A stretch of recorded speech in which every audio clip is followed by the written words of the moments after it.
Hi, I'm Dr. David Hill, and today we're going to be talking about how to deal with seizures in older children. Now, a seizure affects about 1 in 250 children on average. Some seizures are associated with fever and only occur with fever, but these seizures, called febrile seizures, occur in children between the ages of 6 months and 6 years. So if we're talking about a child who's more than 6 years old, it's probably not a febrile seizure that we're looking at. When a child has a seizure, it can manifest in a lot of ways. Some are very subtle. They may just be staring spells or a moment of inattention. They may be a single jerk that involves the entire body. But the most classic type of seizure, called a tonic clonic seizure, involves a repetitive jerking movement of the entire body, arms and legs included, often with a loss of bladder or bowel control as well.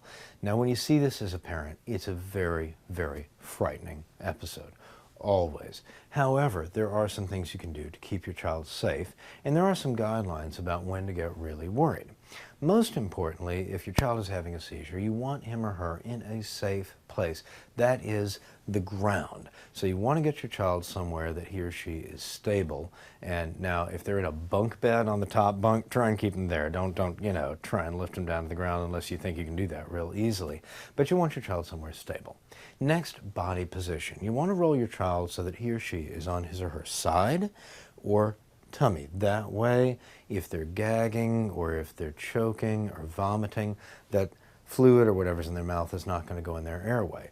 Likewise, you want to make sure that there's nothing in the airway that the child can gag or choke on. So if they were eating or having chewing gum, you might just do a quick airway sweep to make sure that they're not going to choke or gag. Now, things not to do. Do not try and insert something in the child's mouth. That's unnecessary and it can cause injury. Also, don't try and hold the child's tongue. Sometimes he or she will bite the tongue, but children cannot physiologically swallow their tongue. That's an old wives' tale. Don't get worried about that. It will not happen. Now that you've got your child in a safe and secure position, you want to make sure you know how long the seizure is going on. And this is really hard to do because you're going to be freaking out. But look at your watch, look at a clock, see when the seizure started. If it's going on more than 10 minutes, you need to call emergency medical services. For a seizure that lasts less than 10 minutes, you can carry your child to the hospital or to his doctor's office. You've got a little time to get some advice and figure out what's going on. But for a seizure over 10 minutes, you're going to want EMS to report because they have some ways that they can stop the seizures and take care of the child, as well as transport him or her to a medical facility if they feel that's necessary.